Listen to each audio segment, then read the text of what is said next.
Good evening, everybody. Welcome to another edition of the Skookum Session Bigfoot podcast. This is episode 5. I am one of your hosts, Jeremiah Fountain, joined by, as usual, a great group of individuals. We have, of course, with us Mr. Gary Spikes Jr. from Oklahoma. Gary, what's going on, man? Nothing much. Excited. This is kind of a interesting. It'll be an interesting show for all of us. We got a lot of things going on this trip. that we do. That we do. Thanks for being here, Gary. And more. I am stoked to announce everybody that we are blessed to have Mr. Stu Hill back on tonight with us from the UK. Stu, how are you, man? I'm doing well, bud. Nice and fresh after my vacation. Well, you know what, man? We were all missing you. It was putting us all in a state of depression. I was crying my eyes out. Oh, God, yes. I'm back now, John. Oh, I love hearing it, man. Really. Yeah, it's good to have you back, buddy. Good to have you back. Next, of course, we have Mr. Shawn Wilson out of Nebraska. Great friend, great researcher, excellent guy altogether. Shawn, how's it going? Pretty good. Just got back from little evening hunt. No success, but it was nice to get out. Yep. Good. It's always nice to get out. That's for sure. Even it's I always say, even if you don't, it's not what hunting's always about. It's about getting out there and being one with nature. Yeah. Except now I'm always looking over my shoulder and scared to death I'm going to run into a Bigfoot. But other than that, it's pretty cool. You It does too? change things up. Yeah. We need to start I'm still we need to start a fan nervous. club called Terrified of Bigfoot Club. Yeah. Next, we Still do have it though. Mr. John Switzer out of Indiana. John, what's going on, brother? I'm just sitting here measuring my balls. See?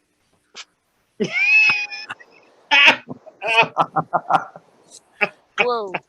I dropped one. Oh no! For those that y'all can't see, he is gauging out a round ball for black powder. You betcha.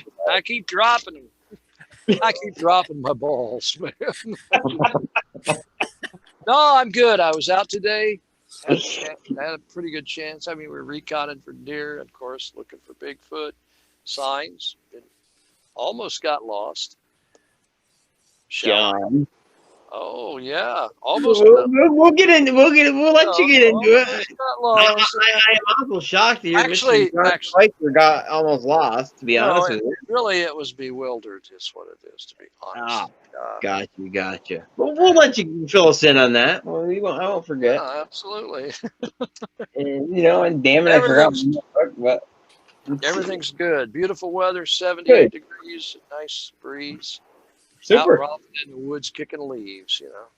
Well, that's always a good thing, I guess. Oh my God. Most of the time. And next, of course. So sorry, John. I was mumbling 4 miles round trip. About 2.5 in, and then, my gosh,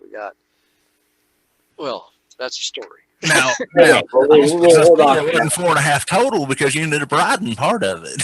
Well, that's as well. It's just we still can't do it. You can't blame a guy for hitchhiking, can you? I guess not, no. But anyway, we got next, certainly last but not least, one of the in my eyes is one of the best minds in this field. Great friend, great researcher, definitely a necessary part of this group we have here, just like every other gentleman here. That is Mr. Travis Bowen out of Virginia. Travis, my friend. You're forgetting he's not last. Huh? You missed one. Oh, I haven't gotten to it yet. Well, don't say last. Yeah, well, I guess I kind of screwed that up, but yeah. Travis, what's going on, brother? Oh, nothing much. Just another day in paradise. That's, Got to work. you gotta love it, right? You gotta love it. You gotta love it. Yeah. It's good to have you, Travis, as usual, man. Yep. Glad to be here. Glad to have you. And we have a great opportunity tonight, and I am very happy to welcome onto the show Gary. If I say the name or I didn't do this. Here, let me do this. We didn't cover it, so I just want to play it safe, you know. Folks, what we have here was a failure to communicate. Failure to communicate. As most of y'all know, everybody that we've announced so far are co-hosts of the show. Of course, Mr. Stu also a special guest and co-host. Well, our guest tonight is a very special person to me. We finally got him out of the woodwork, but the man that started it all for me here at P3 Productions and Poor Boys Paranormal Podcast. My father has decided to join us on the show. We call him Senior and me Junior because he has the same name that I do. But he's the one that started this road with me many eons ago, teaching me how to track and, live in the woods. And he's had a lot of activity going on his farm. But Pops, how you doing? Doing pretty good. And you better turn that around. You got the same name as me. Right. You talk about putting which comes first, the chicken or the egg? Right. How you doing, Mr. Spike? Good to have you on the show. Thanks for joining us. Mr. Spikes, hey, have you ever figured out you never name a kid after you? Did you do it, John? I did. And I still get his mail. And he's like almost 38. Oh, John, that's not the half of it. You ought to have seen our credit reports. Oh, well, I wasn't going to get into that. Like 5 years to straighten stuff out. Yeah. I never lived on the Pacific Coast. Mr. Spike Sr. Just knowing Gary for the period of time I have, I would like to say that at the very least you deserve a hug. And our condolence. Maybe a t-shirt or even a trophy. Absolutely. Let me say something right quick, guys. Junior, you're going to have to repeat a lot of what they're saying because I can't hear them. No. You got your headset in? I don't have one. Oh, I need to get you one. Let me see what I can do here real quick. How do you have them hooked up? Phone call. Some of y'all keep talking, Jeremiah. Should we send him an invite to? He doesn't have good enough, guys. He's way off out in the woods. He doesn't have good enough signal to do the internet. Can you hear him a little better now, Dad? I can hear Jeremiah, but I can't hear the rest of them. Okay. Oh, well, I can repeat it. Travis was saying that you deserved a trophy or at least a hug or a t-shirt for putting up with my butt for as long as you have. Thank you. Finally, somebody realizes that. And I said you should never name a kid after yourself. I didn't have that option.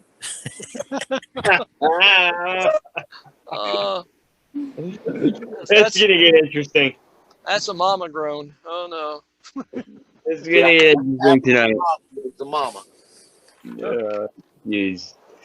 So yeah, we for all of you viewers out there, we've got some cool stuff to talk about with y'all tonight.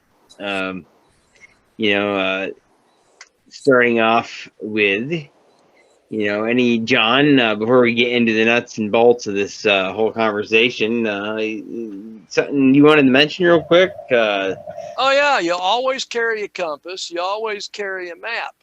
No, yeah, And you know how to use them. And why is that? Why is that, John?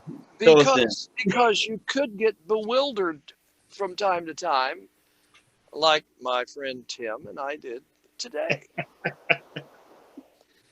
You see, you know the area and you haven't been there, say, in 10 years, and they put this access road in that you didn't know about. So you get off on that access road and you're going like, wait a minute, we're in the Sam Hills Trail 10. Where's 10? And you walk one way and it's like, I don't even remember being on this access road. Where in the Sam Hill did it come from? So we look through the woods and we see this white structure. It looks like an A. All right. And then I see this white structure. It looks like an A. And then I see another white structure next to it. Look like an A. And of course, I'm thinking to myself, well, only a Bigfoot could put that there. So we go on down the road, and it's a barricade with a sign on the opposite side. And then, of course, it confirms to me that it had to be a Bigfoot put down there. See? Yeah. And we get there, and the sign says parking with arrows both ways. So at that point, I'm thinking this is a Bigfoot trap. Yeah. Right. And then we are actually going, we're going to have to go back. We've already put like 2.5, 3 miles in. And we're going to have to go back and pick up our tracks and go around the opposite way. That's going to put about 2.5, 3 more miles in. All of a sudden, here comes this white truck. And it happens to be on the side DNR. And for people that don't know that, in Indiana, it means Department of Natural Resources. And there's this fella sitting there that... would that be equivalent of the DEC here in New York? Maybe. Was that Department of Conservation? Yeah, full state police powers. And oh, yeah, they got all the powers in the world. Yep. I mean, I'm sitting there thinking, I hope he doesn't realize that I've got my 44 Magnum in my pack. Of course, here you can, if it's a personal carry, which I do carry personally, that one from time to time, it's okay. But you see, it's what the whole thing was is we were out recon for deer because we putting up a stand, and my buddy got a drawing there, and I didn't, and I help him. He's using my rifles. So what the heck? But yeah, it cut about. We put like probably 4 miles more on the trip, but we were riding in the DNR truck. People looking at us like, they must be undercover Bigfoot hunters or something like that.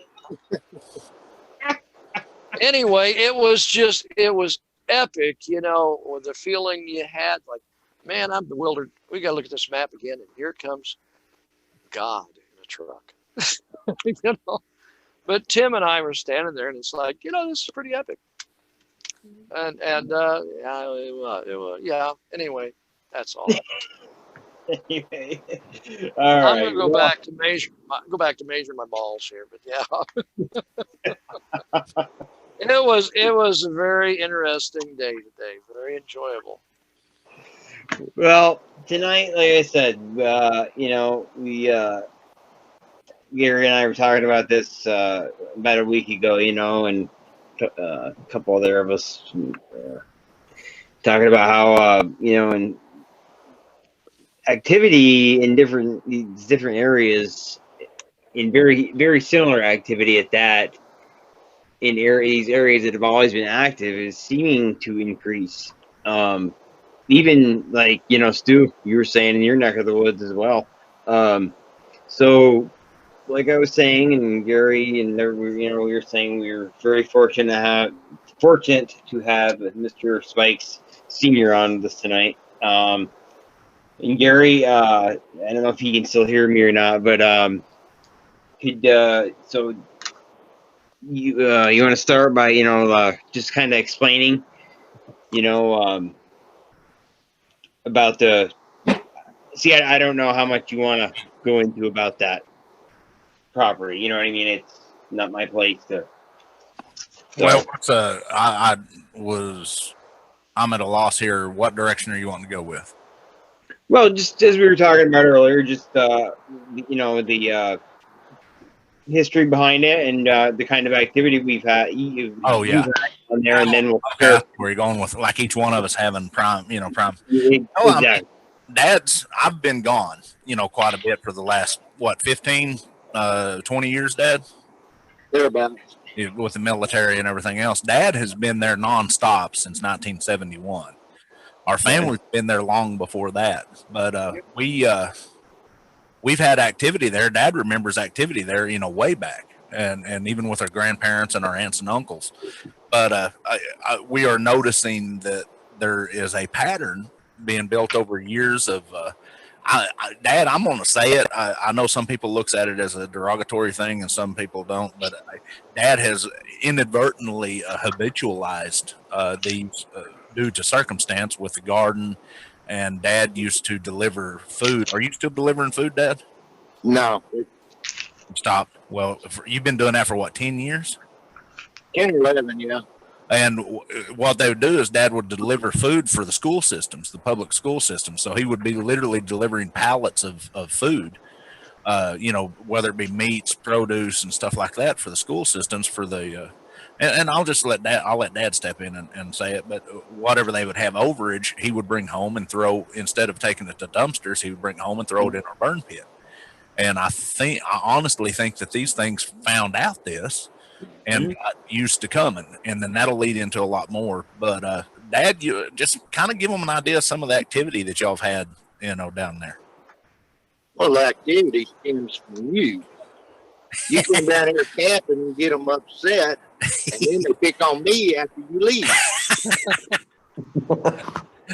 You talk about patterns. Every time I go down there camping, I always kind of, because my Dad doesn't go into the back part of the property that much at night, and I go back there and I'm always tromping around and goofing off and something new in the neighborhood, for lack of better terms, and then it kind of stirs them up, and Dad gets he's had vocalizations. You've had what?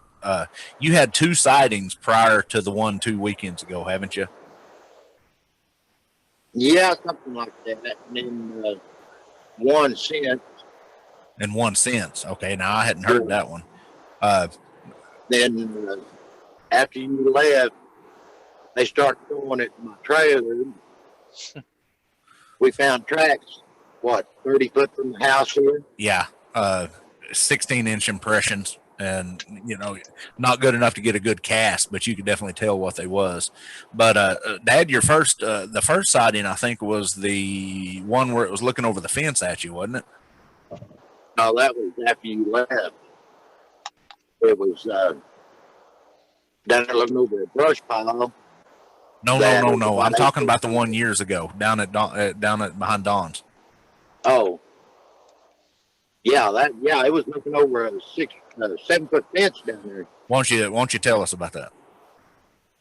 Well, we were up in the yard and happened to look back towards the back. There was a head down right as I looked back that way. We walked around there and there's no way. My son-in-law was 6'2", and his head didn't even reach the top of that fence. That was standing out behind my old hog shed and looking over the fence 10 foot away that's 7 foot tall. Going uphill. Yeah, that's a downhill slope to the creek back there. And that was a 6-foot privacy fence, wasn't it? 7 foot privacy. 7 foot privacy. Wow. And he's had vocalizations down there. That was probably your first sighting. And then the night you was here. Well, yeah, we'll get to that, but you also had the vocalizations when you stepped out, and these guys are more into the vocals than I am. Why don't you explain to them what you heard, and maybe they can kind of explain to you a little bit more about it than I am, because these guys got a lot more experience at that stuff than me. I walked out the door to go deliver food one day, and as I stepped out, I heard the 3 distinct voices. I'm sitting there thinking to myself, what are them coons chattering about? Then it dawned on me, that was not coons chattering. But you could tell it was 3 distinct voices, and one of them sounded like a youngster. And they were right out there at that dump that he was talking about. No, it dawned on me later what it was. In saying this, Dad has never really put Bigfoot in his spectrum of thought until probably 2016. I went down there And I mean, we had talked a little bit about Bigfoot, but I went down there, and me and my wife had, of course, Jeremiah, you know about the famous where they came up and was throwing the stuff at the tent and circling the tent and doing the bionic birds. But that was in 2016. But the dad, when you was talking about, you said something. They sounded like coons. Was they like jabbering like coons, or what was they? It's just they're talking to each other, I guess. And to me, it sounded like coons chattering. If you've ever been out in the country and heard coons chattering, you know what I'm talking about. Well, I guarantee you, every one of these guys have. But when I stopped and thought about it, it was entirely different from a coon chat. And it just freaked me out there for a little bit. But there was three distinct different voices. So, Mr. Spikes, so it's pretty safe to say, like, what you're saying is it very, pretty much right on, you know, similar to coon chatter, but just a little bit different to where you could tell it wasn't. Is that kind of what you're saying? Okay. Thank you. And I'd never heard anything like it other than coon chatter, and that's the only way I know how to describe it. That's interesting. Yeah, that's coons can Make all kinds. they can freak. All They can kinds of freak. noise. Oh yeah. Yeah. I don't know if you ever heard one scream. I mean, Oh yeah. Especially when my dog gets a hold of one. Now, Dad, how far from the back door was the black bear tracks we found? 12 foot. Now that was from the house, wasn't it? Not your trailer. Yeah, that's from the house. Okay. And you've seen the black bear down there. The family has 3 times and stayed No, past. more than that. We've been seen several times. And I've found the tracks quite a bit. How big are they? Gary? The tracks? Yeah. Back paw was about 5.5 inches. Front paw is about 4. The first time we saw the bear, it weighed about 350, but it's grown bigger. Yeah, I'm just not familiar how big they get in Oklahoma. You know, I was just Not as curious. big as they do up there. I'll guarantee you that. A big bear down here is 350, 400 pounds. Okay, gotcha. Now, the last time it was that was the male that we were seeing, but this last time, mama bear and 2 cubs were spotted. They were about 75 foot from the house. So there's been a lot of little activity that's happened, but we'll get into the big weekend where most of you guys have heard the audio, and I might go ahead and I could play that if we need to, but I really needed to have Patrick on here, but I had went down there. Of course, Jeremiah, you know, we did the show with On the Trail with when I had my Class A sighting. Yep. Most everybody that knows me at P3 knows that I'm still kind of reeling from the sighting that I had in 2016. And I went down and was camping at the farm for the first time by myself. I didn't even have my dog with me, and was getting messed with pretty serious. I mean, we're used to silly stuff happening like them. And Dad, I'm just going to say this, and you might not agree with it, but I'm in the last 6 to 7 years, I've watched my dad push the brush line back probably 50 yards from the house. They've put in 2 extra floodlights. And in the last 5 or 6 years, everybody has started carrying pistols. And it's not just from the Bigfoot, but there's other circumstantial, you know, with the bears and stuff there. Because we have young children on the property now. Sure. How old are the boys, Dad? 8 and 10? 8? No, 7 and 8. 7 and 8. And we want to protect the kids. But sure. Well, you know, when you push back habitat, you're going to see more. You're going to see more because you're pushing them. You know what I'm saying? Yeah, you're pushing them back. It's going to get a lot worse because they're clearing the 6 acres north of me. Yep. Yeah. And the biggest thing that we was thinking, and Stu, you brought that up earlier, is Dad has turned our property into kind of a sanctuary. We don't let anybody hunt anywhere on the property. So, and it's real thick, you know, pretty thick country. It's not a lot of acreages, but there's a lot of acreages behind the property, stretches for miles. Right. but nobody hunts deer or anything around our property. So that could be a big influence. But anyways, during the weekend, of course, I played the audio. I won't get into everything that happened, but Dad had his, I would say, his first Class B sighting. And I had, it's kind of comical. I called Dad and I was texting Dad when it was all happening. I had shut down the generator and went total dark and had all my recorders out. And Dad ended up coming down. Now, Dad, I'll let you kind of get into you coming down, but I was having some activity. And I'll be blunt with you guys. It was a little bit unnerving for me. Jeremiah, I think I actually talked to you some that night too. You did. Talking a little bit about it, when you've had the experience that I've had, and Shawn, I'm sure is he still with us? Shawn, are you still here? He's there. Yeah, he just got his. I'm here. I muted myself out. I was doing some. But I didn't want the background noise. Yeah, I'm here. When you've had the experiences like me and Shawn has, and I have to, Shawn, I'm sorry, I have to use you as an example because you feel the same way I do. It's a little bit unsettling for you, and. But make a long story short, I called Dad, and Dad decided he was I was camping probably about, 50, 75 yards from the house? No, it's more like 150. 150? Okay. And I called Dad, and he said, well, I'll come on down, because I'll be honest with you, I was uncomfortable, And and as y'all have heard the audio, you know why. Yeah. Anyways, make a long story short, as you was coming down to the, I'll get into my part of it, but as you was coming down to the RV, why don't you kind of tell us what happened as you was coming down from the house? And we're just standing there watching them for a while. And I saw something flash across and walk out a white dot down there. Well, I lit up a cigarette and started walking on down there. And that's when Junior saw me. Got down there and we were standing there talking. Turn around and look. I'm looking by a stump about 75 yards away.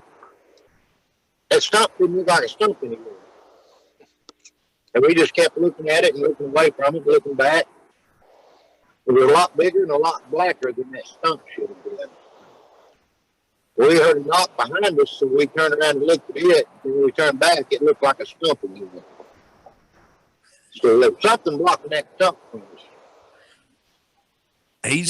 He's got it pretty dead on. I'll kind of give a little history or the geographical of the area. I was in a clearing, in the center of a clearing, probably about 40 yards in diameter, Dad, you figure? Yeah. And the brush pile with that stump out there was about, like Dad said, about 75 yards, and it was a real clear night, and the moon was bright. And we was down there talking, and I had already been dealing with a lot of the audio, and I have a lot of that audio. Me and Jeremiah will do a show on that, and we'll play it. But Dad had come down, and we was standing there quietly talking. We wasn't shining no flashlights. Me and Dad has taught me my whole life 3 things you do not do in the woods unless it's an emergency, and that's run, scream, or flashlights all over the place. That's just been an ongoing thing for us. And then if it is an emergency, you do either three screams real loud, or 3 gunfires and all that. But make a long story short, we were talking and just looking around, and you could movement in the brush. You could hear the wood knocks off in south of us, and that's where the stump was at, to the south. And I looked at Dad, and I said, Dad, look at that stump there. And because we had heard something behind I got an Airstream trailer down there. And I said, that don't look right. And he goes, oh, that's just a stump. And I said, oh, well, I'm hoping. And then, lo and behold, about 20 yards behind us, because I was actually closer to the woods to the north of us. And we facing south, of course. And about 20 yards behind us, we heard a wood knock about, 5 yards up in the woods. And we turned and was looking that way. And, once again, my nerves are kind of unsettling. And I'm glad Dad came down, because Dad's, he's a believer, but he's not as fired up about it as I am. And I can relate. and Dad'll tell you that I was pretty worked up, and I actually contacted. He's been on the show, Patrick Vaughn. I was on the phone with him during part of it. But make a long story short, we faced the north and Dad's got this thing he does, and I wouldn't say that it's woo, but Dad talks to him. He says, hey, we're not here to hurt you. We're just going on about our business and stuff. And I guess it appeases him because he's been dealing with them longer than I have down there. But then when we turned back around to the south, that stump was gone. It got a lot smaller than it went from like as tall as I am, almost as tall as me and about as broad as me to about 2 foot tall. And I looked at Dad and I said, Dad, I think we had one sitting over there. And Dad looked at me and says, yes, we did. And it wasn't a few minutes later, Dad goes, you know what? I think I'm going to go home. And I said, you go right ahead. And I went inside and I shut all my windows and I shut all my blinds and I got in my RV and I grabbed my pistol and I said, oh boy. But so that's kind of class B side. And then, Dad, why don't you kind of get into what happened after I left the next, it was 2 days later after that happened. I went down there, we had been camping and found where they'd been standing around over there watching. We had the grass all mashed down. And that night, I have acorns falling on the trailer off this tree all the time, and they roll downhill. But that night, they were hitting the back of the trailer and rolling up the hill all night long. Dad lives we've got the farmhouse there. My sister and the kids stays there, and Dad, being single, he stays in a nice fifth wheel travel trailer, and it's a stick and tin build with sheet metal roof and sides, and it's sloped at the top pretty dramatically. It's a 30, 34, 35 foot, Dad? 32 footer, and the last half of it drops 3 foot. Oh, easy. So it's just unfeasible. And the reason I know that it's not, I'm not going to say I'm being a researcher, and Dad, don't take me wrong when I say this. The reason I know that it's not fabricated is because when we're talking on the phone, he goes, there it goes, and it's happening again. And you could literally hear it because I know where he was sitting in the trailer. From the back of the trailer coming up. It was literally like somebody standing at the back of the trailer throwing stuff on top of the trailer. And then, did you find tracks the next morning, you said? I went out there the next day, and 30 yards away, I found where they're standing behind a tree, about 14, 15-inch tracks. And then when Finger was down the next time, yeah, we found where they'd been walking across the yard, walking on plastic and mashing it and breaking it. That was a real unique situation. And now I got to explain something here. I am a professional. I've been paid multiple times to track and do. I've tracked for the Department of Corrections. My dad's taught me how to track, but I took it a step further. He tells everybody now that I'm a better tracker than he is, but he's still pretty good. But it was such a unique situation because Dad was tearing another fifth wheel apart, and there was some, the vent covers from the top of the travel trailer, hard plastic, that had fell on the ground. And Dad, didn't we get pictures of them? Yeah. I think I did, and I think you did too. But you could literally see where something had stepped right in the middle of one of those vents that had laid on the ground, and the plastic was so brittle that it just collapsed out. The size about 16 inches long and about 6 inches wide, like somebody. And I looked at Dad, guys, I'm a pretty big guy. I'm, 265, 270, and me stamping on them. We found another one and laid it next to us. It was me and you and Sonny and his boy, I think, if I remember right. Yeah. I made the same style of imprint as that one, except my foot's, a lot smaller. And it had actually imprinted the ground below what I did. So if I'm 250 pounds, 260 pounds, this thing was a good 1/8 of an inch deeper than me on a hard pack. That's pretty sandy soil. It had to have been heavier than me. I mean, definitely. No. Yeah, without a doubt. That's pretty. I don't think you've ever told me about that, Gary. As far as the plastic goes. Now, so what you're saying is the part of the plastic they stood on, it went right through and made an impression in the ground underneath. What it was is the vent covers. Right around the RVs, the vent covers had blown off because we got ripped by a storm. Not long before that, and had blown off and was on the ground, and the plastic was real brittle.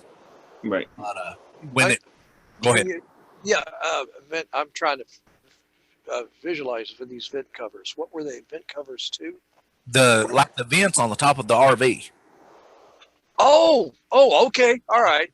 About 18-inch square, something like that. Square plastic, yeah. All right, okay. All right. And one of those had blown on the ground and had been there. I don't know how long, but we found that imprint inside that vent cover. Now, my biggest deal is what in its right mind, knowing a squatch like we do, why would would that be almost a mistake of him stepping right in the middle of that? It might have been deliberate. Yeah. Right. I mean, it's like, okay, Yep. I wonder if I can make a track.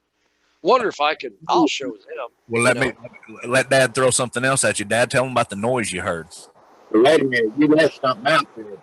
You said you didn't know how long you'd been laying there. You're closing there. We're losing you, Dad. You there? I'm losing you.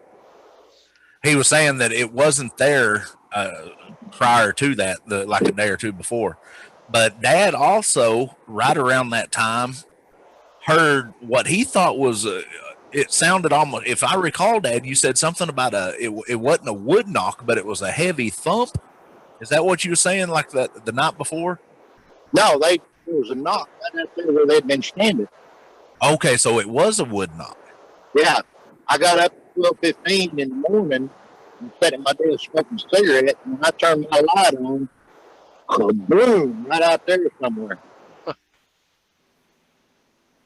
And the whole thing, I could understand if it was just me or just my dad, but even the neighbor I talked to, well, I'll be blunt with you. Me and him we was best friends in high school, and we got in a real serious rows right after high school.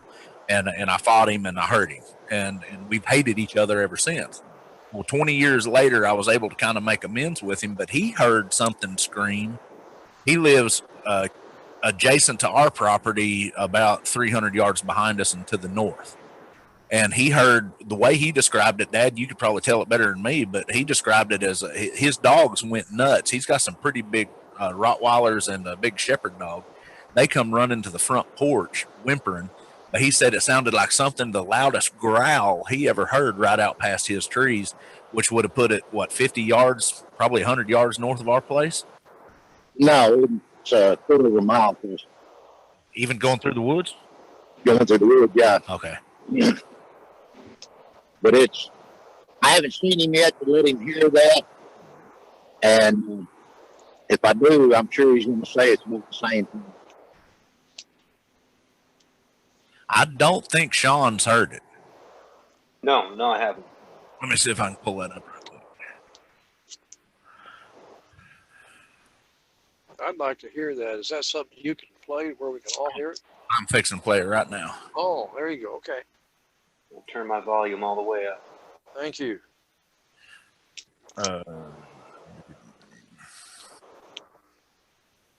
If I can find the right. I've got it right here. I've got it. It'll sound better on mine. If I can get my volume receiver.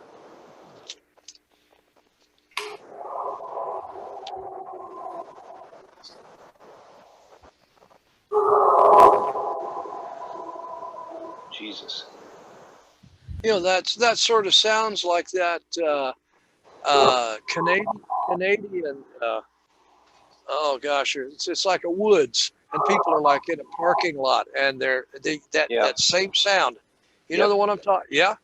I know exactly the one you're talking about. Yeah. And that's just like it. Yeah. Holy cow! Which one is it? Which one is that? It's a Canadian. It was in, if I remember right, Upper British Columbia. And Yes. when you listen to them, you can actually hear them talking, and you hear the scream, and the video, it pans back and forth. Because I pulled this up. I've got a program that pulls up, similar sounds, and it pulled Right. up. But it's similar, but it's not. Now, this was recorded at 1:45 after me and Dad seen I had all the activity, and Dad came down that night. And there's more to that story. I did something that I probably shouldn't have done. I went out and it was kind of spooking me. I went out to a tree and I hit the tree 3 times, as hard as I could, screamed at the top of my lungs, go away, hit the tree 3 times again, because some of these Bigfoot, some folks have told me that will drive them off. And it went total dead, after that for a while. And then at 1:45, we got this. And then at 3:45 on my audio recorders, that recorder was 50 yards south of my RV. I had a recorder on the front of the RV on the bumper, and I got rustling of steps walking up to the front of my RV, and Dad found the trail the next morning where they'd walked up there and had flattened that grass down. But yeah, that audio is a little bit unnerving, but it does sound a lot like that Canadian. And then, it does. And it's been heard down here by a lot of people. What do you say, Dad? I said it's been heard down here by a lot of people before that. Yeah. Really? I didn't know that. Yeah. Like some of it I don't tell you all the time. Wow. So I'm at a loss. Stu said he's heard that, and you've heard something real similar to that in Scotland, haven't you, Stu? Yep. Just one scream, very, very similar to that. I would say dusk in June, maybe 4 years ago, about 9:30, 10 o'clock at night. Yeah, I heard that. This is I've heard going him to sound scream, but not. It didn't sound like that at all. What's that? I've heard him. I've been screamed at, but mine, it didn't sound like that. It was more of a, like a woman being Real high pitched. Right. Yeah. What you heard, that sounds like a monster. Yeah. Like a honest to God monster. John, you was on to say something. Yeah. Damn it. I'm not saying that that's not the real deal. Okay. I'm not saying that at all. But I've heard a couple of them. Did anybody else besides me see that movie American Werewolf in London? Yeah. Yes. It's one of my favorite movies. All right. The scream from that wolf. I have heard that, and it's been dubbed in on a couple of occasions. And it's like, wait a minute. That's that wolf in American Werewolf from London. It's funny you say that, John, because this program that I pull up pulls up different sounds. I compared it with bulls. I compared it with black bears. Jeremiah, you was involved in some of that. Try if you can get that scream from American Werewolf in London. I'm not saying this relates to what you got there, okay? Yeah. That's not what I'm saying at all.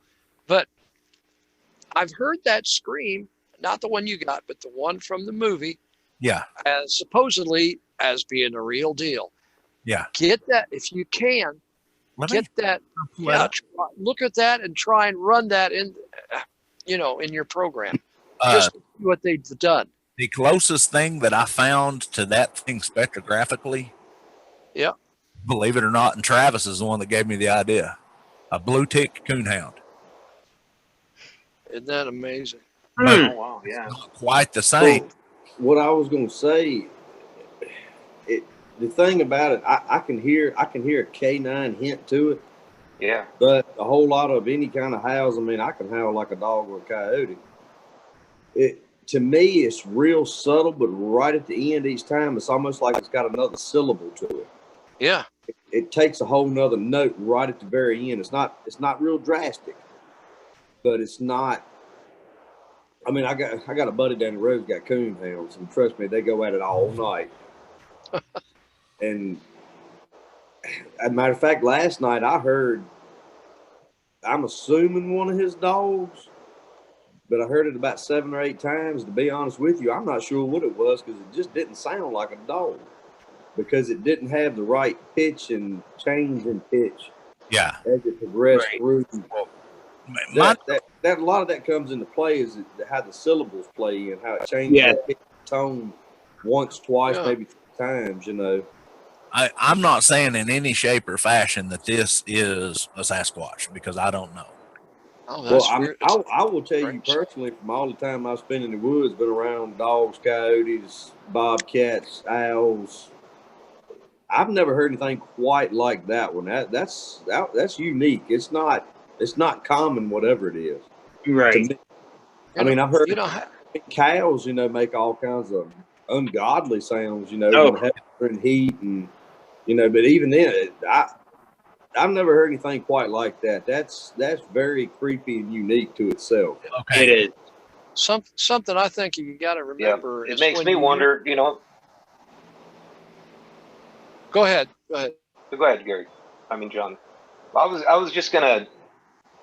I know a lot of people don't want to go into the dogman theory or whatever, but I'm not so sure anymore that they don't exist, and it just makes me wonder. It makes me wonder because I've heard Bigfoot scream, and that's not anything like what I heard. Don't you be telling me that there's dogs. I don't know. I'll never go back in. No, There might be. John, There might be. I don't know. There are a lot of people think they're out there, and there's a lot of. I don't know. I'm open to it. That's all I'm saying. I mean, Well,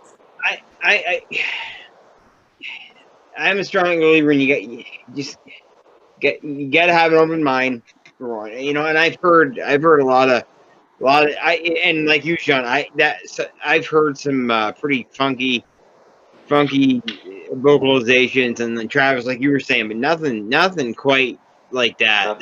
That's unique, man. The closest I've heard to that was, I think I told you guys this story. I was walking the dogs, my pitbull, my shepherd, one night, and we got to the wood line, and as soon as we got to that wood line, man, something let out an ungodly guttural roar, but it was like almost a cross between that and a yell, in a way, if that makes sense. Yeah. And those freaking two dogs that had grown up together and would never leave me, they would, fight to the death for me, something, whatever it was that yelled and that made that vocalization at us, you could feel this run through your intestines, for one. Just the depth.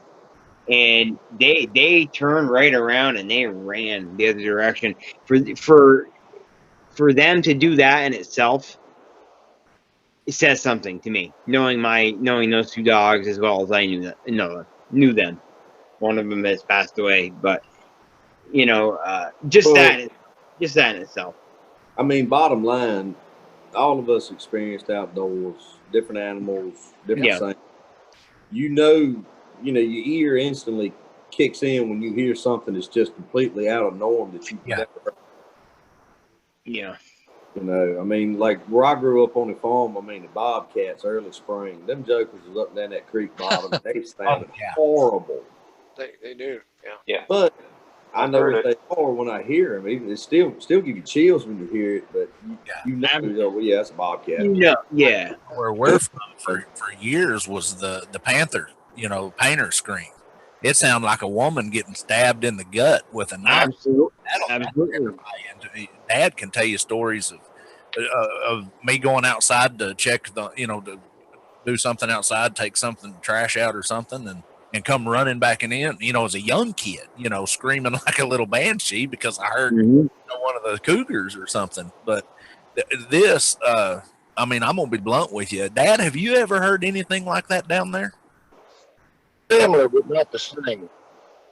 But I only know two things down around here that'll make the dogs go to the house and shut up and hide.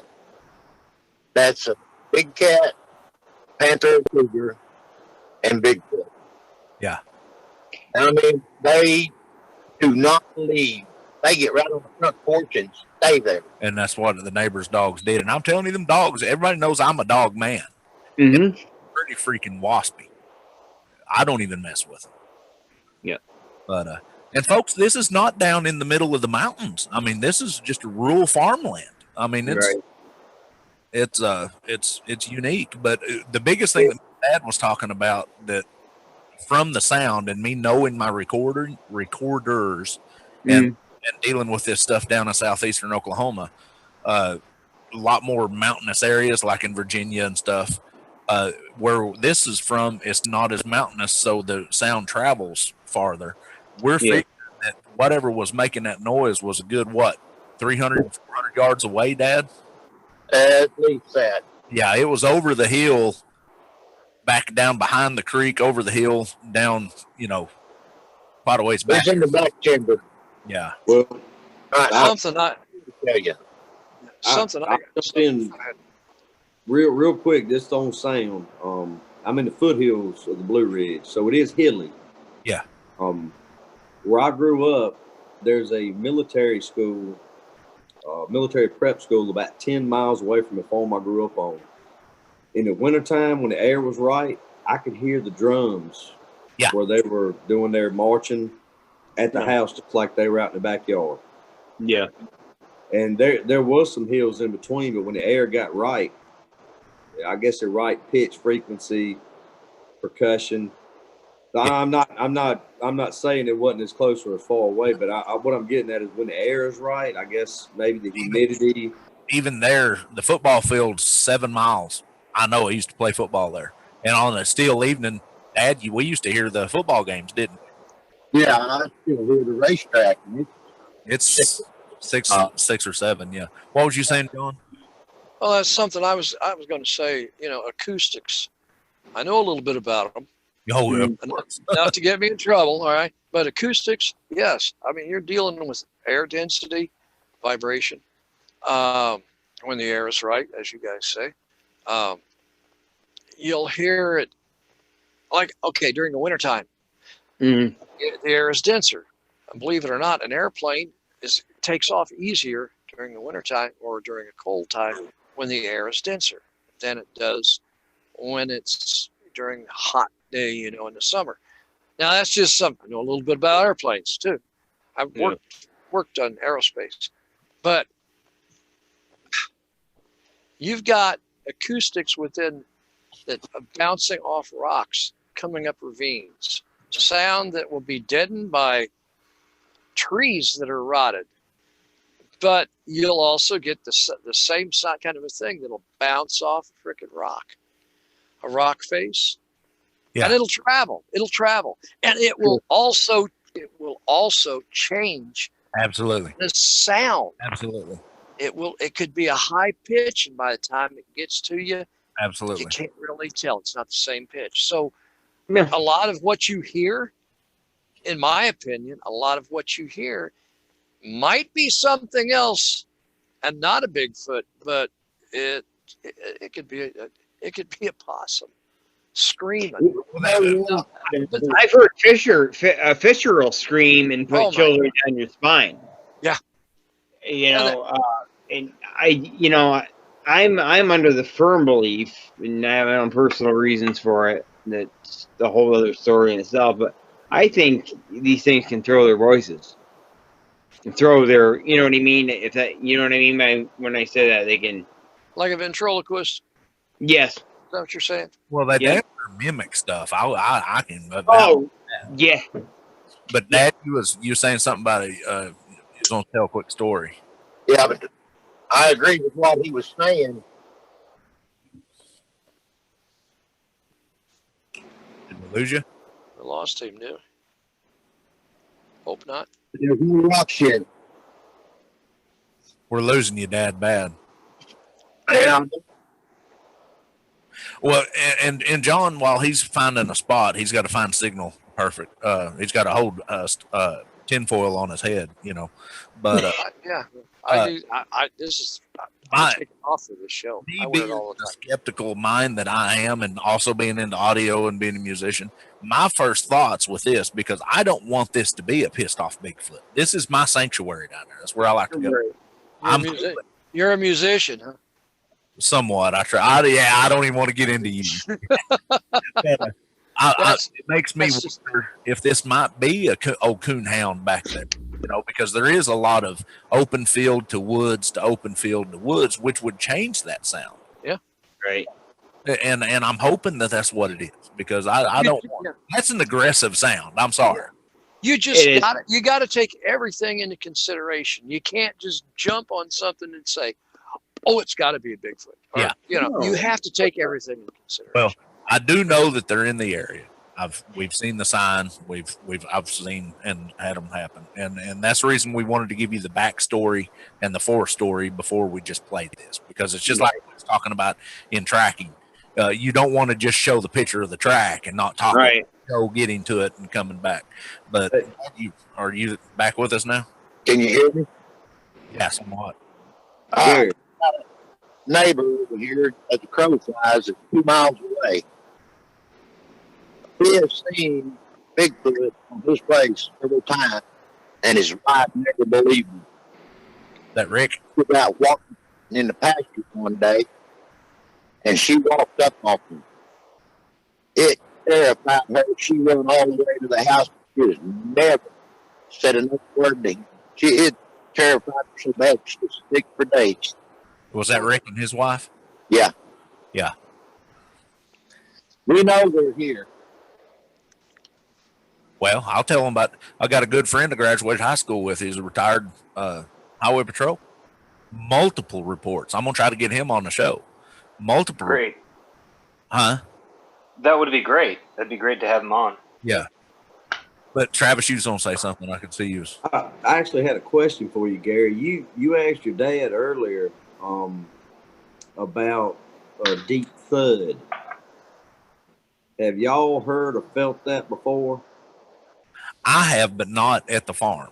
Down in southeastern Oklahoma, I've had the heavy footsteps. Or it's either a footstep or maybe a chest slap, because even gorillas' chest beats will travel for miles. But I've heard multiple, tut, tut, tut, tut, real harsh. The reason I ask, I've experienced it 2 times myself, only twice in the same area. And I actually felt it more than I heard it. To me, it was almost like you dropped a big diesel engine block out of a tree and it hit soft dirt. That happens to me all the time. I have that happen to me all the time. Really? Yeah. Yeah, man.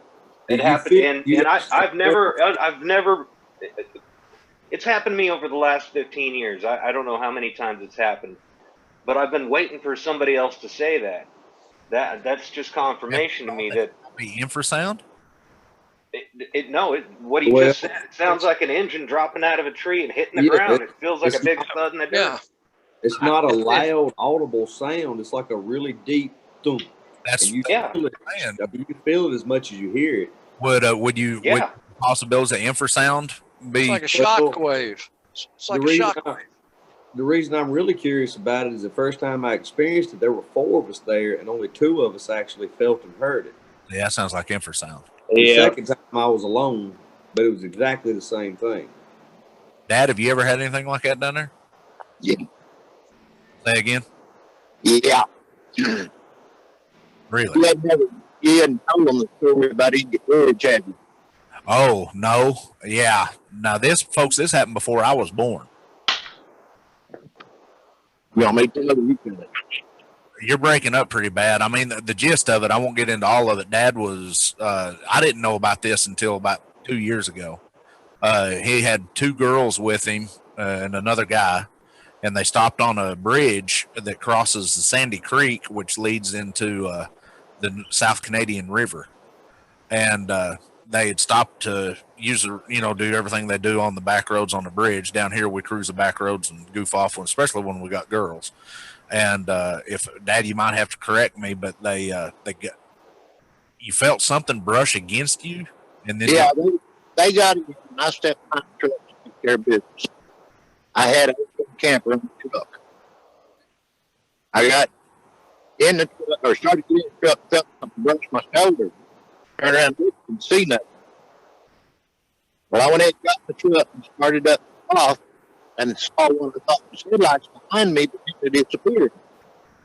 Well, I stopped, pulled the truck, and was waiting to see what happened. About that time, that truck started shaking side to side. And I mean, I thought it was turn over. He looked at both sides of the mirrors, not see a thing. I jumped in the starter, hit that wood and took off. And over the radio and us talking, we could hear the footsteps of that running behind us. I loved it. Did y'all catch that? Yeah. For the most part, yeah. Part of it. That The major parts, yeah. that one I've like I said, I didn't know nothing about that until about 2 years ago. And that happened in the 70s, didn't it? It was 79. 79.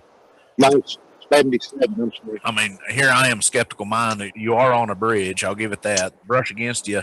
It could have been a breath or something, but the seeing the eyes or what you thought was headlights would have been the amber back shine on the shine of the eyes if you had any kind of dash light or dome light on up front, and it chasing you. I mean, I've heard of that in British Columbia. There was an incident that was on Monster Quest where it shook the RV. I don't know if y'all remember that one. And then there was another story of it chasing, but yeah, but the sound, that thudding, I've always wondered, because if you listen to actual infrastructure of an elephant, they're so low we don't hear them, but it does have thudding sound. That was something I was going to bring up. The way that the elephants will communicate over miles, and you got to be like 5 miles away from them to hear them. Yeah, That's real low, like that. You know? I actually watched a very interesting video all about infrasound a while back. A lot of apex predators use it to pretty much disorient prey. Paralyze them, destroy them, yeah. And to prove it, and I don't remember the names of the circumstance, but it was a concert. I want to say a rock concert. And the scientists involved that wanted to do this experiment were broadcasting infrasound throughout this concert, which was, of course, extremely loud, a lot of music and whatnot. And they just picked random people to interview after the concert, how they felt, how they experienced it, whatever. And a lot of them felt nausea, anxiety, were stressed, didn't enjoy it, felt like something was wrong, something was off. It was because they were broadcasting infrasound amongst the music throughout the concert to see how it affected different people. Right. And a good number of the people were affected in a negative way. Yeah. Like a bad feeling kind of way. You know, and this was just man-made infrasound through speakers. Yeah. So, and I have actually heard stories of elephants in captivity that were under duress, that even like the zookeepers and the people around felt sick, depressed, anxiety, stressed. It's because those elephants were putting out infrasound that they couldn't even hear, but it was affecting them emotionally. Yeah. I mean, personally, Travis, can I ask you a question about this, though? Yeah. Travis, you said it sounded like an engine block falling out of a tree and hitting soft ground, just a thud, right? Did you get any confusion or weird or anything with that? Did it affect you in any way weird like that? It didn't affect me emotionally at all. I didn't feel sick or anything, and it was okay. A very short burst. I'm talking like literally. That's what I compare it to, because I don't know what it was, but if I could imagine you dropping an engine block on the soft dirt, it was just a thump, and that was it. You saying that, the first thing comes to my mind is something jumping out of a tree and landing. I was just going to ask him. That's what I assumed it was. Now, the first time I will say where we were was just a few days after we had a very close encounter and sighting. That was the one with me and my mama and my oldest daughter. And that particular night, it was me and my mama, my oldest daughter, and my niece, who she was an adult at the time. And me and my niece were the only two that actually heard and felt it. My mom and my daughter did not. It was last year was the second time I ever heard it, and I was down there, not in exactly the same location, but the same area. And I had just gotten out of my truck about 9 o'clock at night, and I was only maybe 300 yards in when I felt and heard it again, and I ended up leaving. Now, I'm not going to say that was it. It kind of creeped me out, so I stood there for a little bit and thought about it and was like, no, not tonight. And I left. Yeah. Before I'd ever even seen a Bigfoot or thought about Bigfoot or had any belief whatsoever in Bigfoot. This has been happening to me for 15 years in this area, and I never knew what it was. I never had any idea what it was. It just happened all the time, and I chalked it up to something I can't explain. I ain't gonna worry about it. But now that it's all kind of, hindsight is 20/20. I'm putting things together now, and it just makes me wonder if these things are jumping out of trees in my area. And I think I'm hunting these rural farms too, I like everybody else. I think they spend more time in the trees than we think. Well, I don't know.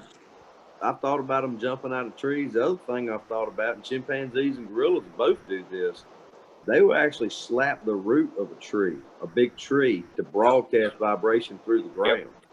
So I'm going to imagine, a 1,000-pound hominid with who knows how much force and power doing the same thing. I don't know. That's just another theory. But I can see that being plausible also because I can say looking back, there's so many things have happened to me over the last 15 years that it's crazy. It's crazy. Yeah, and I agree with that. I'm glad that I'm not the only person that's had that experience. The mention of an engine block, that's pretty interesting because we had a tree, huge tree, and the fellow come in, he took it down to where it was probably about 15 feet tall. And I'm going to say, oh God, it had to be 3 feet in diameter. And I told him, I says, we got to get that thing cut down, the rest of it. When he cut it, I didn't know what to expect, but I was probably 20 feet from it. And when that thing hit the ground, it wasn't like timber. It wasn't like that at all.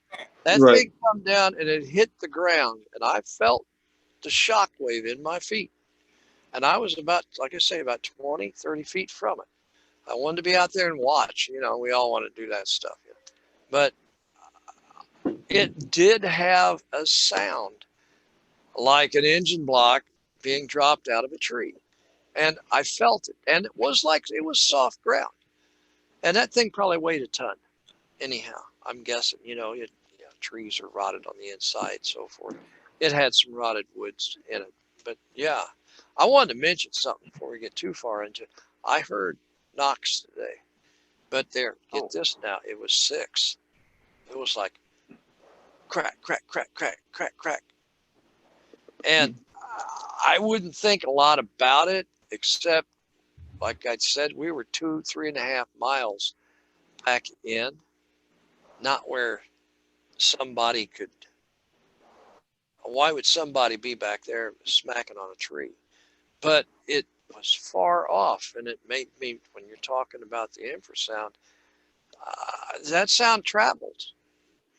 But it wasn't really a crack. It was more like a thud. All right. But I heard it, and I asked my buddy, I asked Tim, I said, did you hear that? And he's like, what?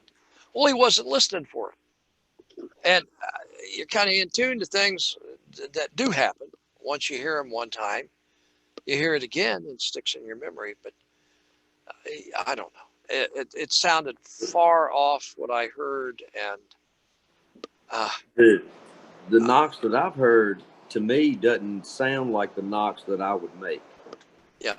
It's not, to me, I don't believe it's, I don't think you're carrying around a stick all day just to hit a tree with, first of all. What about? That's what I wonder, if it's not a clap or mouth pop. Slap, mouth pop. Yeah. Maybe they even slap the tree with their open hand. Or picking up a rock and smacking the tree with it. Or you hear click, click, click, rocks. Yeah. Now, I have heard the rock clacking that was distinctively 2 rocks being tapped. And I'm not going to say it wasn't loud or hard. It was just tap, sharp. Tap, tap. Yeah, sharp. Yeah. But the tree knocks, as we call them, is not, in my mind, what I've heard, I don't believe it's wood on wood. I believe it's something else. Yeah. I've always thought it was claps. Those are big hands, I'll agree with that. That sounds, to me, that's more, it's a softer sound. I mean, you guys ever heard what? Sorry, John. No, I was just going to say that, I always say it, if Bigfoot exists, and you guys know why I say that. Yeah. But if he exists, look at the size of them hands. It's going to be like taking two catcher's mitts and smacking them together. Oh yeah, You know. without a doubt. And know that chimpanzees and gorillas use that behavior. They use the claps and the chest beats. It could be a combination of different things. Different things. Yeah.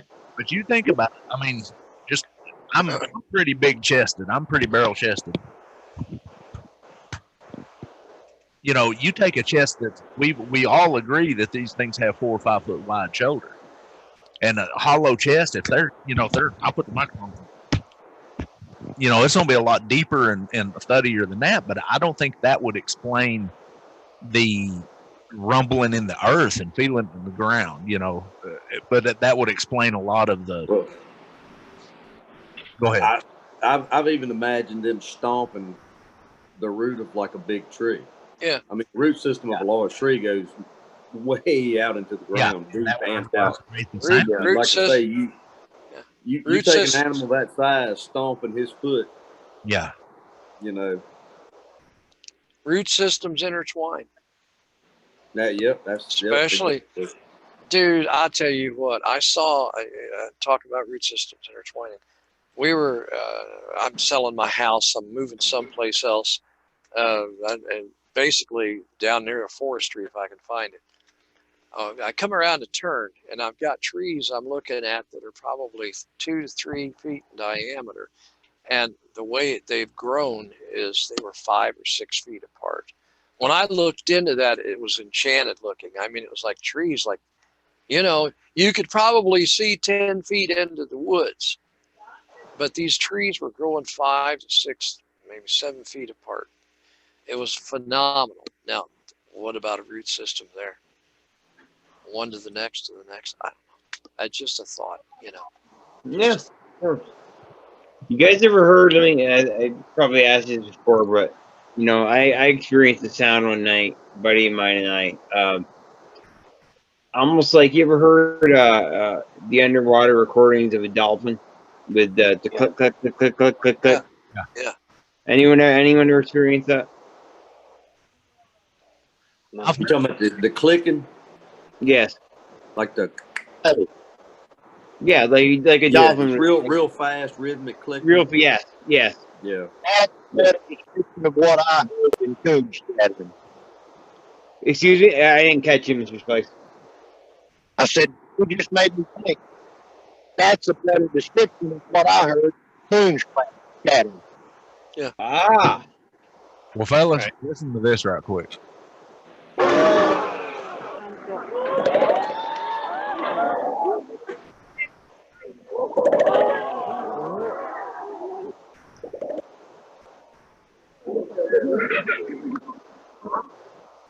Where's that from? That is a 4.5 foot tall, 420 pound gorilla doing open-handed chest slap. Wow. Huh.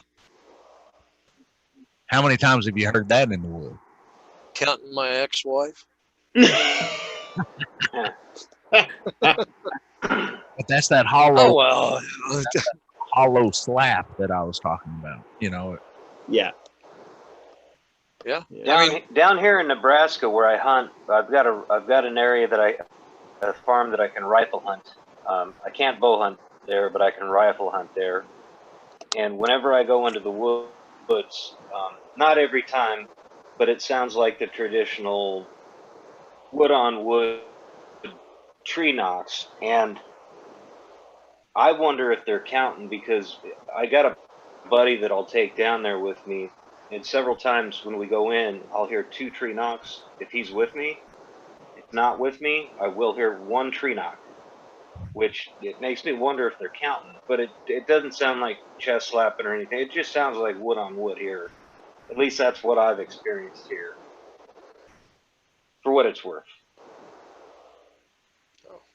Well, bring up something That's interesting. interesting, because when I bring people to a certain spot of mind that this group isn't familiar with, they act much different than they do when it's just, you know, my wife and I or other family members.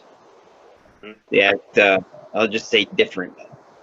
I'm they're gonna react differently, just like human beings react differently. absolutely.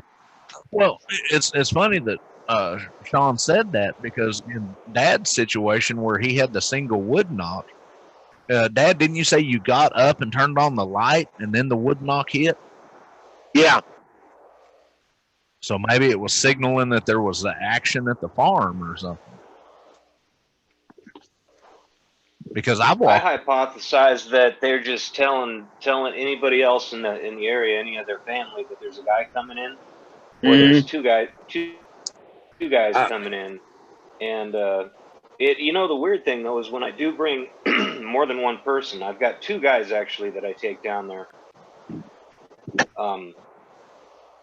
We get more vocal. I get vocal when I'm alone. I don't get nothing happens. I just get a wood knock and that's it. But when I bring a partner down there, we'll get vocalizations, mimicking owls sound, and at times when owls are not active and they're not owls, you can tell they're not owls. Yeah, it's just a little bit. Yeah, they do. When I bring more people, when I'm by myself, they seem to kind of leave me alone. Well, this is my limited experience with knocking. The first one I ever heard was a single knock. I did a whoop.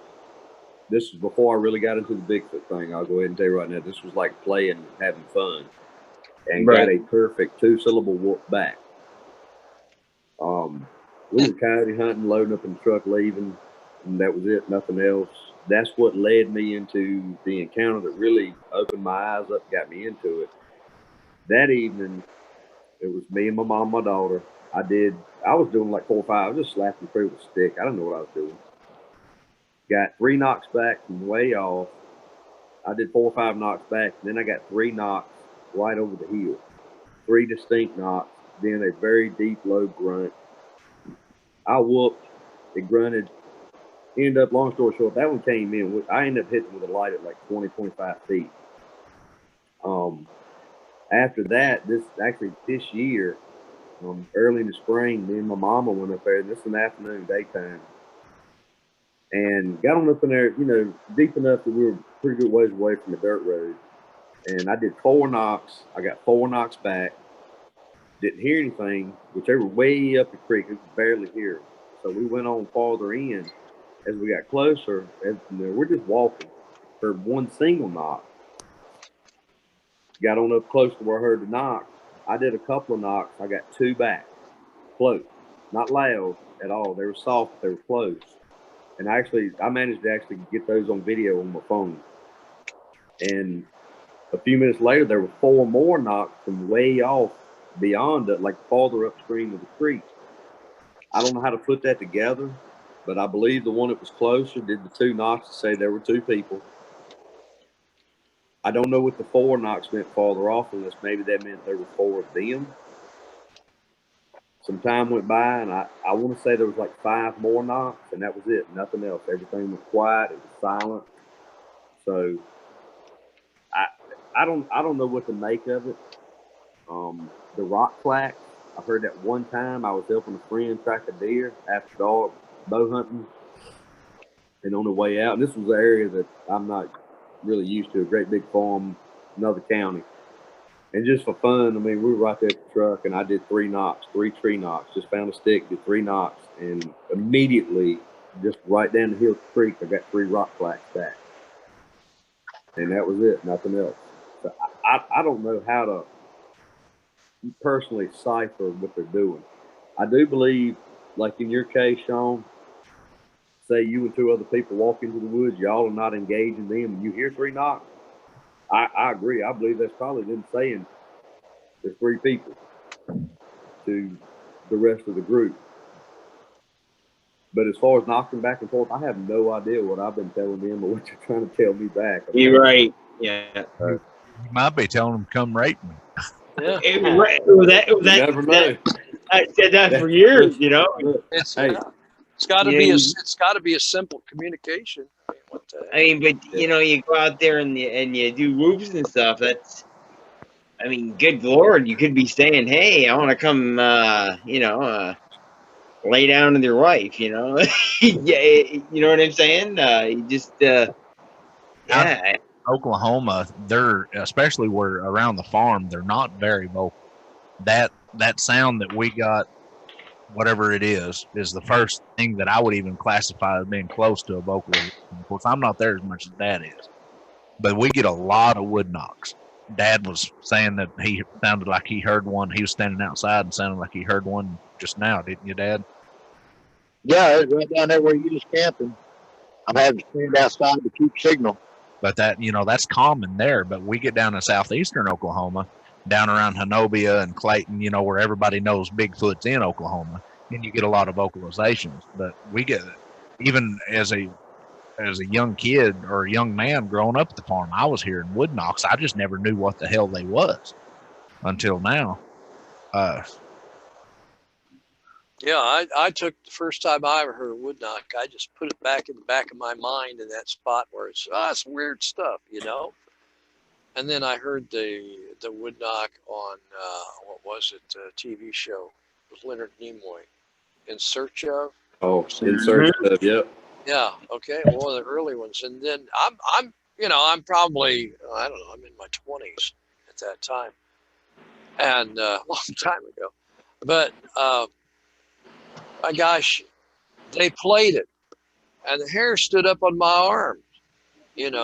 I mean, you know how that goes, with goose pimples and stuff. Yeah. And my God, it sounded exactly like what I heard. Exactly. So it was like, okay. I've been hearing them down here since 71. Yeah. I didn't know what they were like y'all.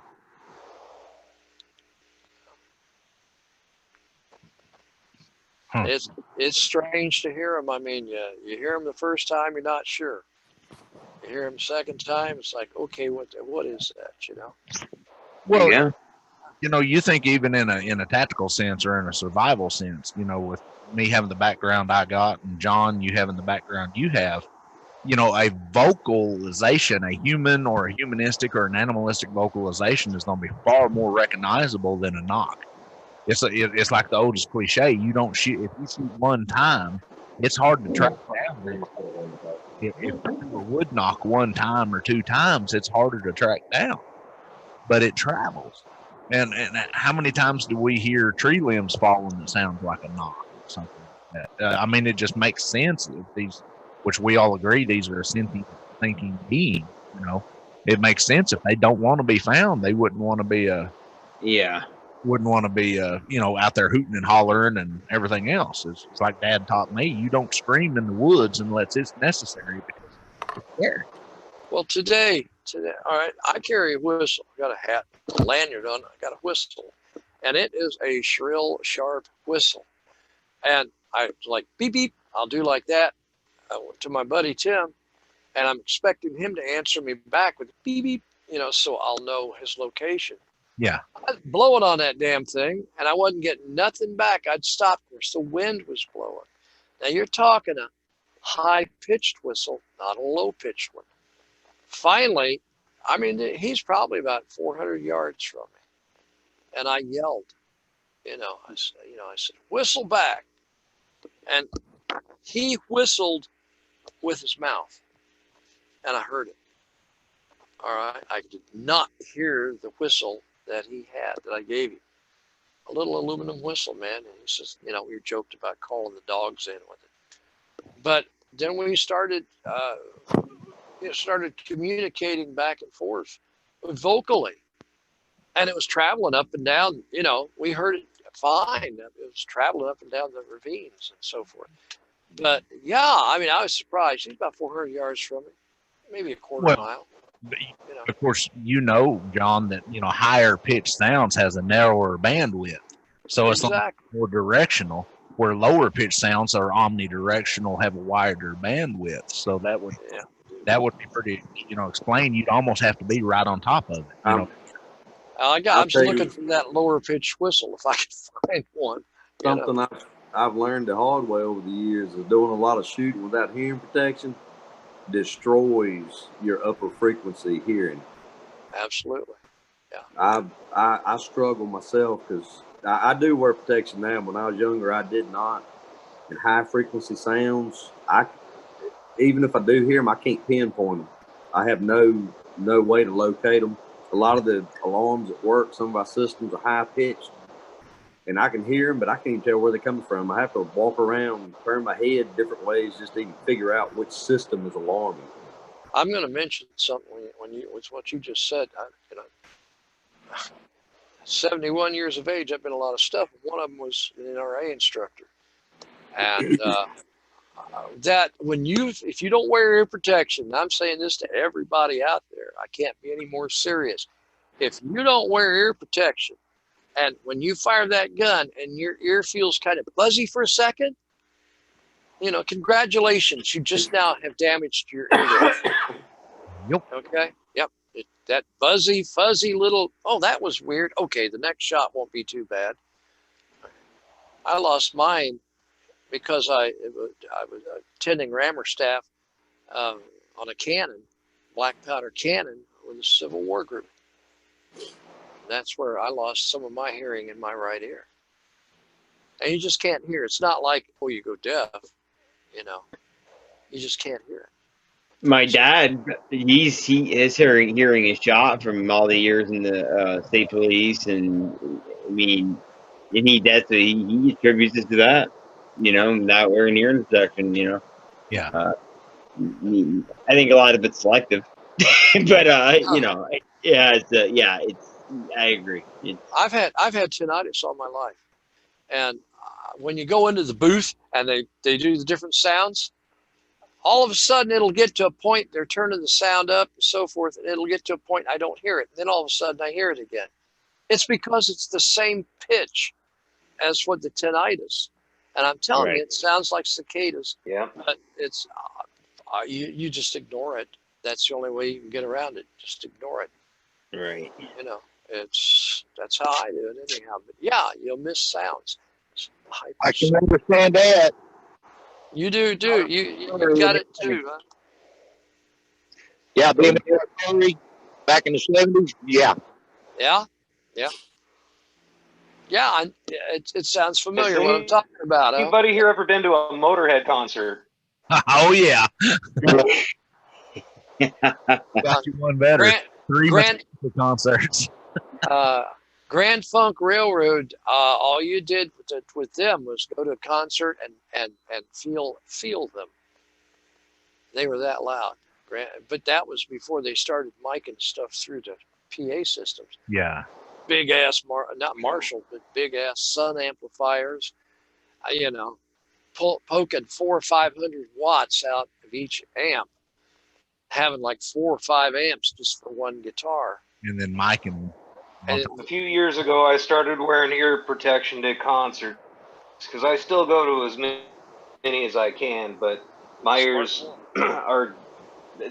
It's not from guns. It's from going to concerts. I've lost some hearing because of that. Imagine what being a musician is like up there on stage. Oh yeah, Brian Johnson from AC/DC. He screwed up his ears real bad, but through some pretty amazing technology, he's back at it. AC/DC just cut a new record. He's on it, and it's great. But that's cutting edge technology, and he's loaded, so he can afford that kind of medical treatment. On stage, I would always wear the earplugs that when the sound gets too high, they cut out. They're like almost like electronic. They got a baffle in them. Yeah. And I would wear those, and I'd always end up losing them. Crossover filter. Yeah. I mean, that way you could hear what I was playing, and if it got, I could feel it. I could feel the note that I was hitting, even if it was too loud. The Marshall and Les Paul, they'll produce some good sounds, man. But that's another story. Yeah. Ampeg. Anyway, gentlemen, I hate to do this, but we're gonna have to cut her because it's gonna have to be the end of it, unfortunately. But great show, guys. Mr. Spikes, thank you very much for coming on. We really appreciate it. You bet. And thank you for sharing all that with us. We really appreciate it. Great show, guys. So more can I say?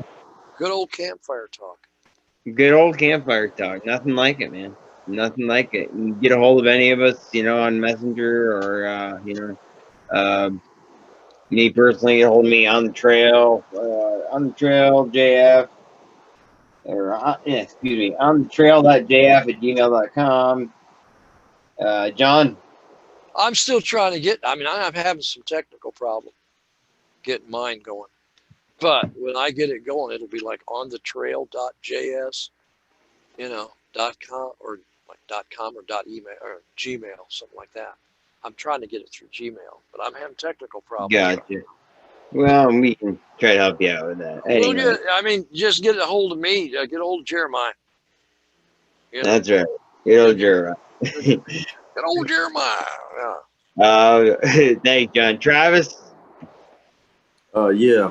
You can get me on onthetrail.tv@gmail.com. I'm also on Facebook. Just look up Travis Bowen, Dry Fork, Virginia. Thank you. Thanks, sir. Appreciate it. And Mr. Shawn Wilson? On the trail.sw@gmail.com. I'm on Facebook presently, but I'm probably going to shut that down and go to Parler. And when I do, I'll inform everybody of how to find me there. You too, huh? I'm gonna jump on that too. I'm leaving Facebook soon. Yeah. It's definitely. I'm done with all the bullshit. Yeah, it's Anyway.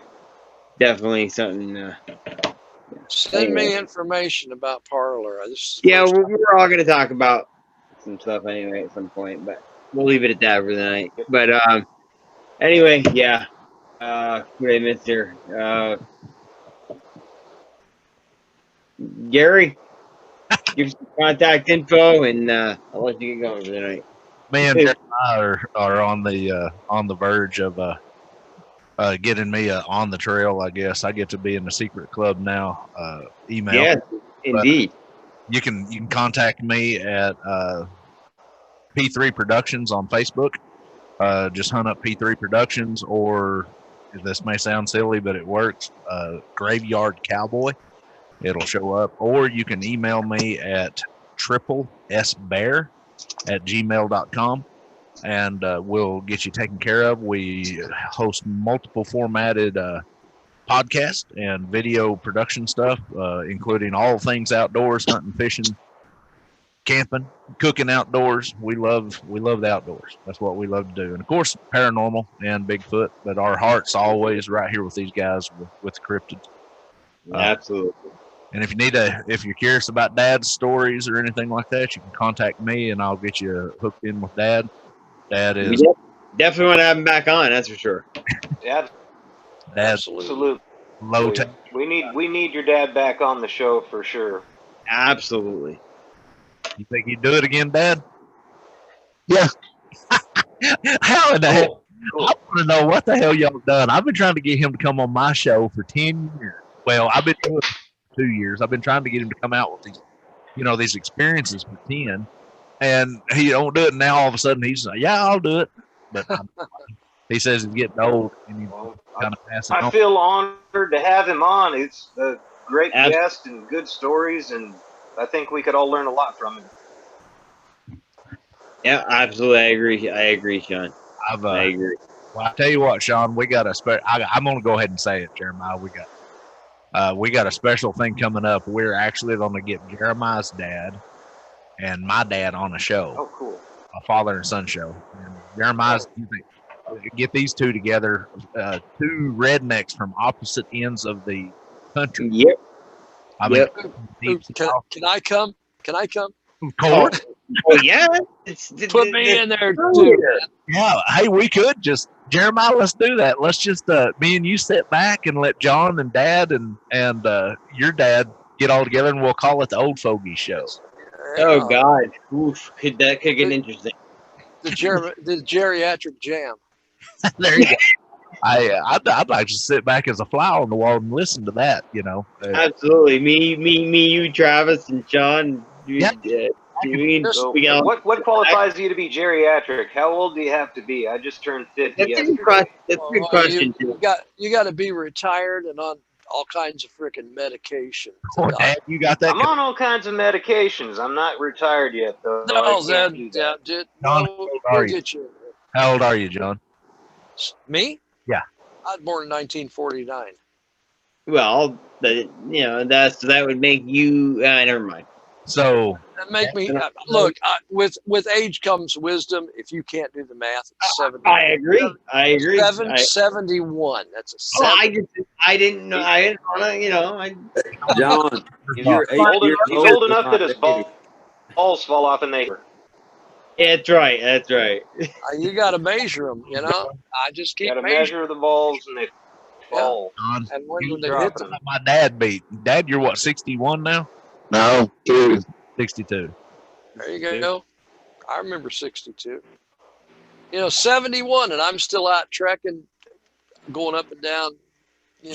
I'd have never thought you were 61 years old myself because I've seen you out moving and stuff. That's impressive. It's like I'm 42, and of course a lot of mine's from the the military banging me up real bad and having the accidents and having all the surgeries. But Dad's in better shape than I am, and I'm just in my 40s. The thing is, I think Jeremiah will agree with this. The thing is you don't drink and you don't smoke and you stay active with something like martial arts. Yeah. I'm great. Yeah, I'm 71 and I can still kick ass. So I don't got that one bit, man. Knowing you, we've talked about the martial arts that you're familiar with, and I have no doubt, man. I have no doubt. But I can still run too. It's like Dad was saying, he don't drink, but he still smokes, and he can still outwork me, but he stays moving. But John, here's a living testimony of what you just said. I quit drinking 4 years ago, and I've started doing my martial arts again and doing my yoga. And you can ask my dad I spent 3 years in a wheelchair. Dad used to have to carry me around in a wheelchair. And in the last 4 or 5 years, Dad, I've probably tripled me being in better shape, haven't I? Been able to move and walk. I used to couldn't even walk, and now I'm walking. I got injured in 05, got my hands injured. Okay, and I'll make it faster. The medication the doctors gave me put 75 pounds on me. I was 275 pounds. All right. During that time, both knees went out. Because of that, they had to be replaced. I had a couple other surgeries done.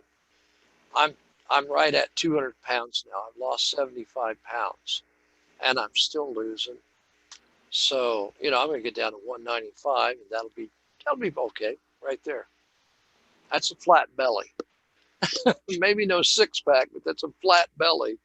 That's all that matters, right? Mommy likes it. So.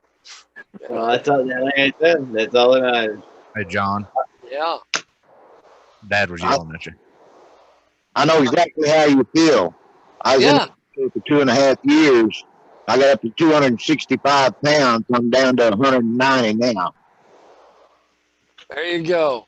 Awesome. Me and Dad both suffer from serious back injuries. And this guy's 62 years old and he's retired, but he's working part time for a ranch just to stay busy, plus his own ranch. So Go ahead. No, I was just saying that staying mobile is key. Yeah, that staying key. Keep the blood flowing. I don't know how much my pack weighs. Right. Carry what I got to have in that pack today. All that distance that I did. I got 2 herniated discs, the L4 and the L5, right off the pelvis, man. And, you stay mobile. Just keep working. That's it. 1 foot in front of the other. That's it. Well, thanks, guys. Sorry, John. Didn't mean to cut you off. You can cut me off. I'm done, man. All right. Thank you, Senior, for coming on. That was that was great having him. Thank you very much. Excellent having you. Yes. Yes, for sure. I look forward to the next time. Yes. Absolutely. Have a good night, gentlemen. Good night. Good night, guys. Y'all too. Have a good one.